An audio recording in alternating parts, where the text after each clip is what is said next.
Hey everybody, happy Friday. Thanks for joining me. This is day 3 of our drawing week in what I believe is the 4th week already of this show. I can't believe it.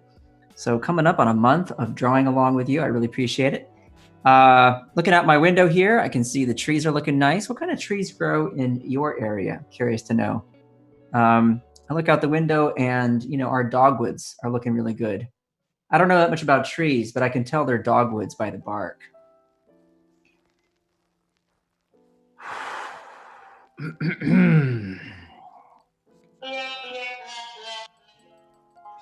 Maybe we should do some drawing.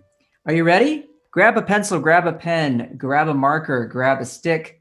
I don't care. All you need is a piece of paper to draw on. Don't draw on your mom's favorite dress. That's always a bad idea. Are you ready? We're going to have a really fun draw along here today because this is one of my favorite animals. I already gave something away there by telling you it's an animal, but I just love the way this animal looks. So let's have some fun drawing it. Here we go. Step 1, a circle. Your circles can be ovals, your circles can be flat, they can be sort of squishy, squashy, they can be stretched. It doesn't have to be a perfect circle. Don't worry about it. If you want to draw a perfect circle, try and draw a perfect circle. Nobody's going to judge, okay? Now we're going to come around the top of that circle like so. Up and over and around to about there. And stop.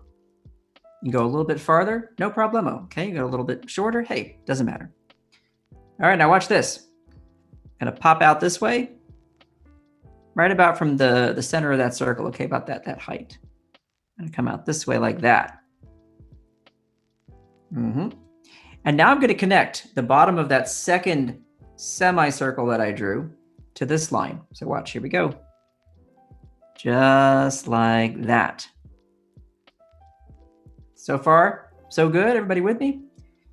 Now watch this. A little bit underneath, just pull another line down like that, and then connect it. All right, we're off to the races. I think everybody knows that this is some kind of a BIRD, okay? Now, here comes the long part. Long. I'm just gonna keep on going and keep on going and keep on going until about there. Now I bet you folks are figuring out what this is. Whoa, here comes another one. Long, long, long, long, long, long, long, long, long, long, long, long, all the way down. What could it be? All righty. Now, gotta give myself some more room. Here comes a zigzag. Are you ready? Zigzag, zigzag, zigzag. And now I'm gonna draw some lines out from a little bit up from the bottom of those lines. I'm not going to start from the bottom of the line, just a little bit up like this. I'm going to come out to the side and stop about there. And like we often do, I'll then bounce over to the other side and draw the same kind of line. All right, so watch that. Here we go. Up. Want them to be roughly the same length. And we're going to connect those lines with one of my favorite kinds of lines, which is a C curve. It's going to be a fairly shallow one. And since it's so long, you could break it up in half. Let me show you what I mean. I'm going to come down, curve this way, and stop. All right. And you can always rotate your paper. So I'm going to rotate my paper so I can see how to connect my curve like that. I can rotate it back. All righty. Let's see in the chat what people are saying here. Ostrich, says Bernadette. Bingo, Bernadette. All right, let's continue this lovely ostrich. All right, here we go. Now, I want you to take these lines that you just drew, the straight ones, not the ones that connect to the straight ones, and we're going to extend them a little farther like this, just like that. Do the same thing on the other side. Extend it out a little bit. And now watch this. C curve up. And then I start at the center of that C curve and I do another one. Watch. C curve up. And then the same thing. Center of that one. C curve up. See how they get smaller as you go up? Same thing on the other side. Same thing. C curve up. Halfway, C curve up, halfway again, C, curve up. And just like that, we've added wings to the side. Not too difficult to do that. All right. Now, let's start the legs. We're going to do a triangle here. Give it some space and then put another triangle right there. All right. I'm going to move this guy all the way up here because, boy, I tell you, these ostriches are tall animals. If you run out of paper, take another piece of paper and just tape it to the bottom of the piece of paper you were drawing on. All right, here comes a leg. And you know what I'm going to do? I'm just going to make it a stick. So easy. Down we go. I'm going to do a little angle. See this? Stop about there. It's funnier when you draw the legs kind of out at an angle. Same on the other side. Out we go that way. A little longer. And did you know that ostriches only have, wait, maybe I should just ask the chat and see if anybody knows this. How many toes do ostriches have? We'll come back to the toes in a second because I want to see your answers. How many toes do ostriches have? While we're waiting, come up here to the eye and just do a really shallow line like that and color it in because it looks really cute to have that big eye looking off to the side like that. How many toes do ostriches have? Let's see if anybody has any answers to that question. Kyle, you are our Bob Ross of illustration. That's just the nicest thing for you to say. Thank you. I am very much a fan of Bob Ross. A hero of mine, in fact. 3, says Ashi. 3 toes. 3, says Sam. I'm sorry to tell you that ostriches have 2 toes. Isn't that weird? I had to look that up. I couldn't believe it.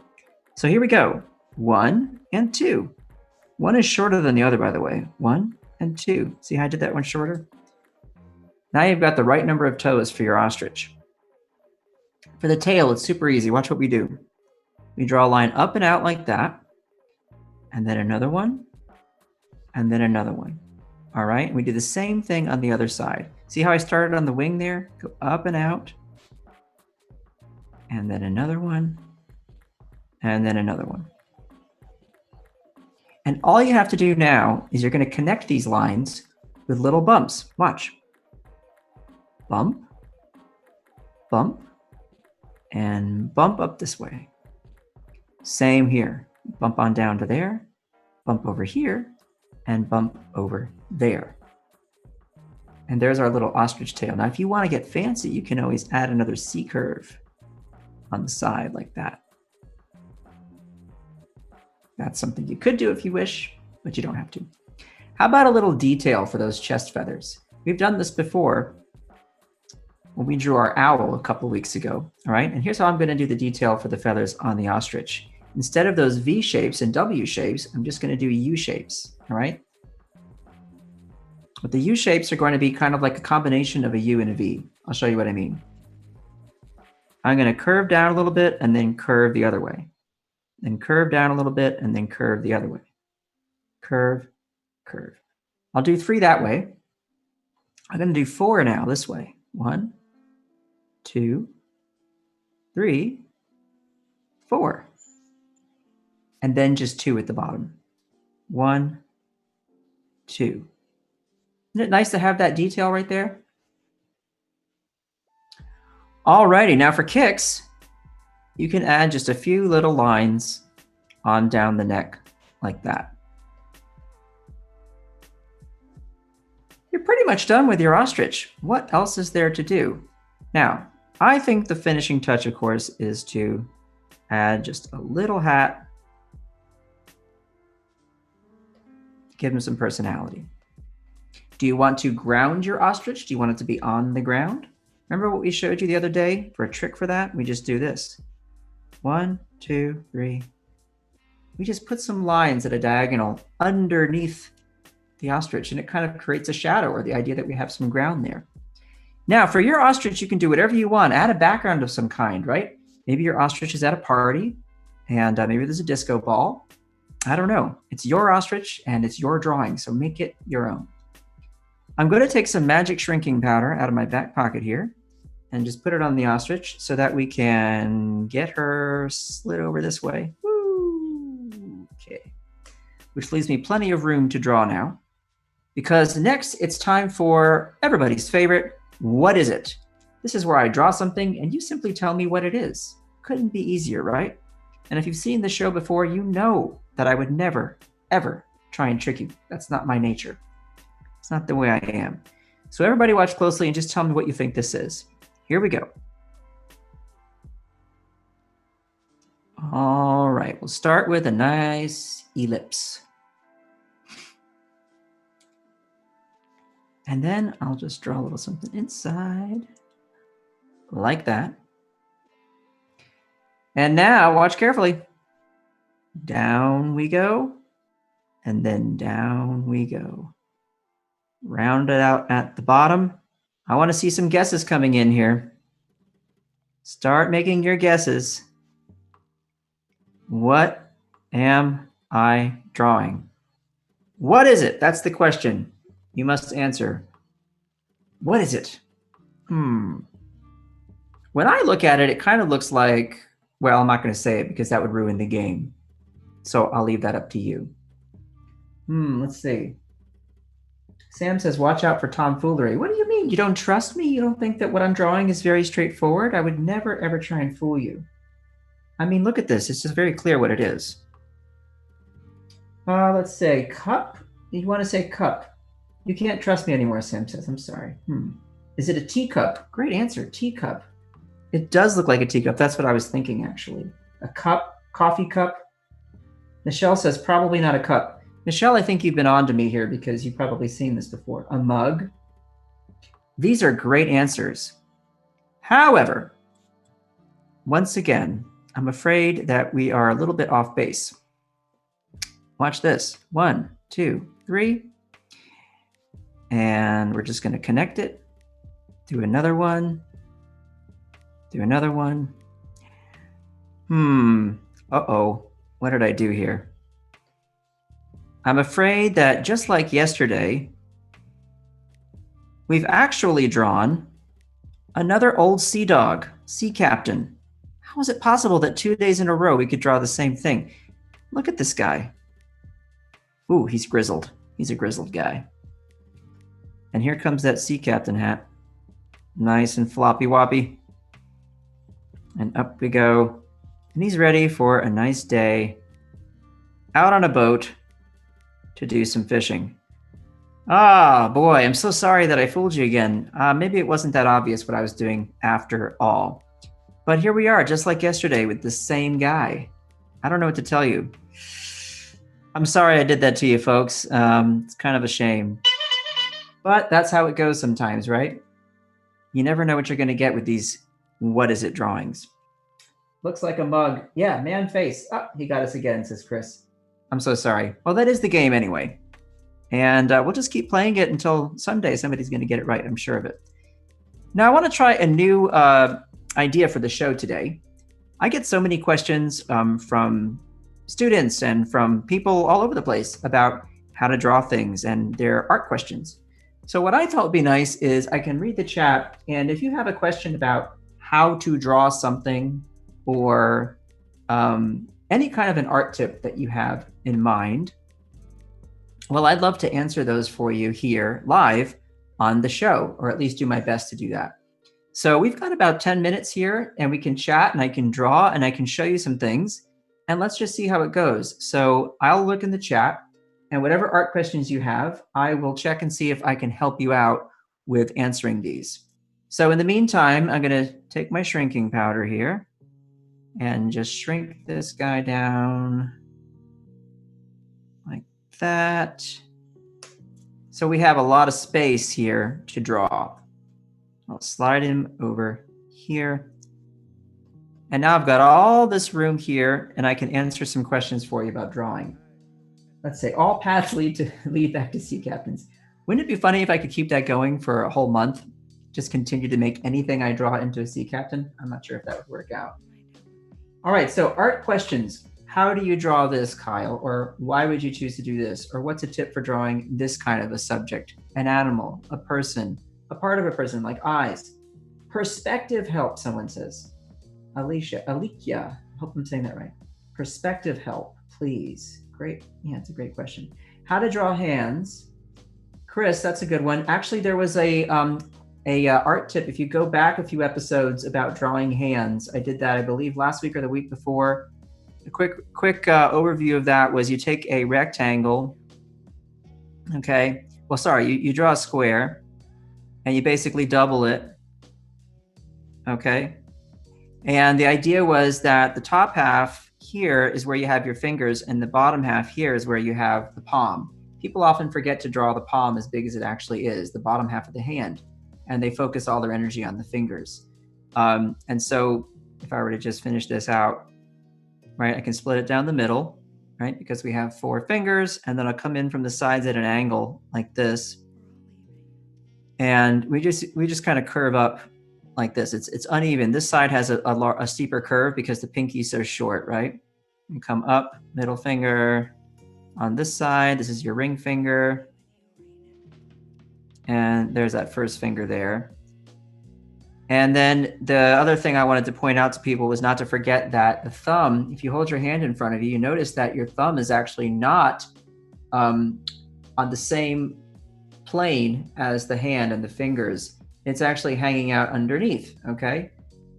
And so what you do is you allow some flesh to overlap here, and then get the thumb out to about this height right there. And those are the basic proportions of the hand for you, okay? Ring finger, by the way, is usually slightly longer than the index finger. Sometimes they're about the same height. Make sure the middle finger is the longest, and make sure that the pinky is the smallest. And there's a nice hand drawing for you, okay? I hope that helped. Perspective was something I saw come up. Well, that's a big one to tackle. But let's see what else we have here. How to draw hair, eyes. All right, well, hair, that's a good question as well. Let me quickly address hair. When you draw people's hair, I want you to stop doing this. Don't do spaghetti hair, okay? Short little lines like this. That looks more kind of like animal fur. And what you want to do instead is think about, if I have a human head here, okay? First, think about how the hair is growing on the head, in which direction does it grow, and from where does it originate, right? So if this is sort of the hairline I've got, and let's say I have maybe long wavy hair. Well, if I'm going to draw long wavy hair, I don't want to draw it in pieces all the way down. Okay, that doesn't work. Instead, you're going to actually have to think about, okay, where does the hair originate? Maybe it's starting here, and then it goes down. And then here, it's coming back over the head, and I can't see where it ends. Okay, and then here, down as well. You see, so these lines have to actually be the actual length of the hair. Occasionally, you can come in like this, but be careful so that those lines that you're drawing do not feel like individual strands of hair. Instead, you kind of think about drawing lockets of hair, sections of hair, and you design those shapes the same way you would design anything, right? They're a really important part of the composition of the head that you're drawing. So there, I hope that helps with hair. Now, of course, there are so many different kinds of textures and styles of hair. So for short hair, it might make sense to do shorter lines here and there, right? If I were drawing someone else and he's got some short hair on the head. It also depends on whether you're drawing with a pen or a pencil and things like that. If you're drawing with something like a pencil and you can get lots of darks and lights, then you're going to want to start to model the way you're drawing with light and shadow, okay? Which that gets really complicated. But if we're just talking about line, like I'm showing here, think about the general locks, okay? So maybe it's really tight curly hair.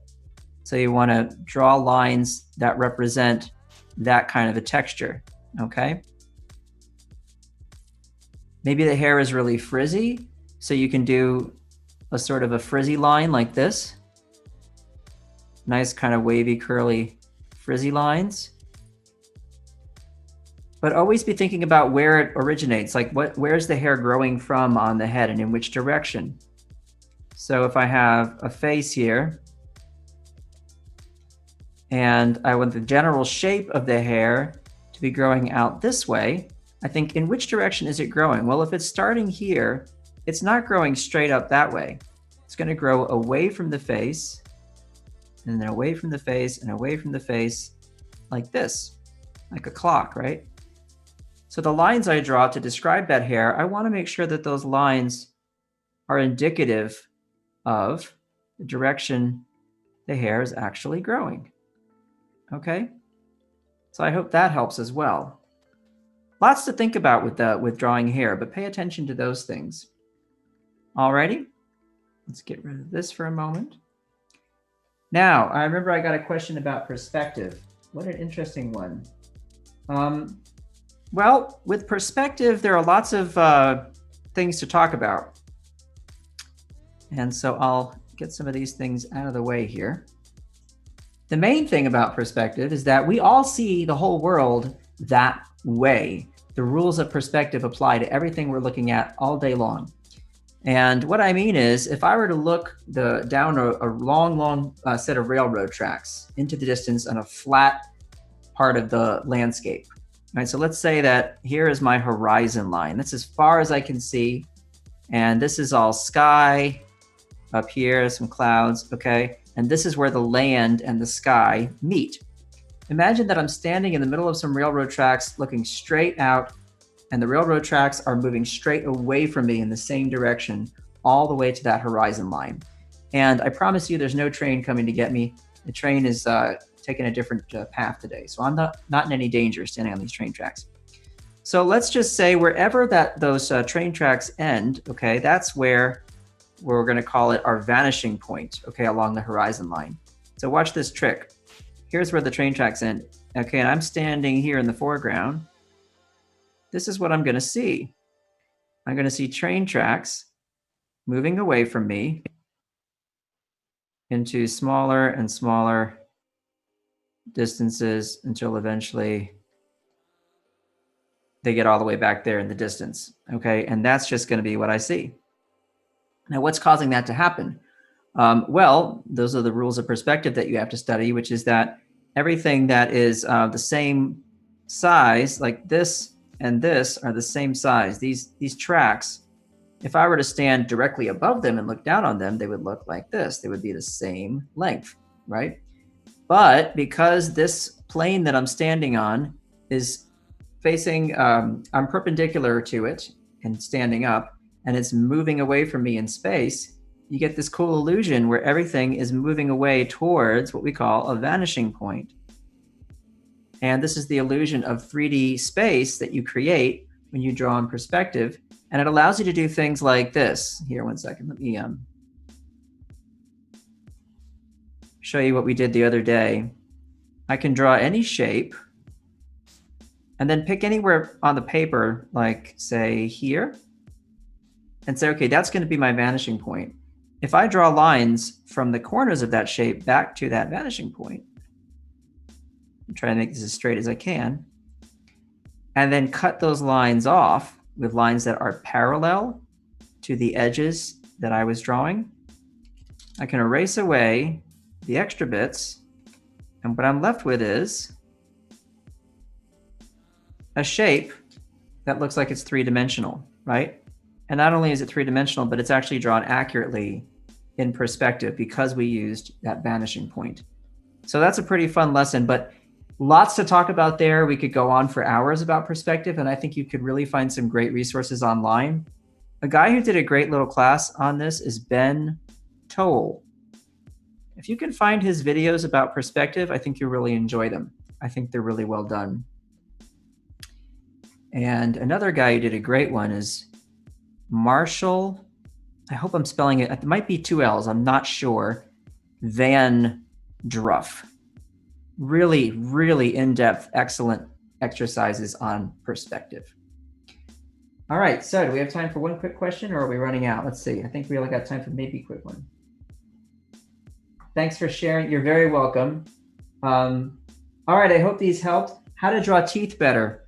I've got 1 minute left, watch this, I'll show you a trick. Draw a mouth, smiling.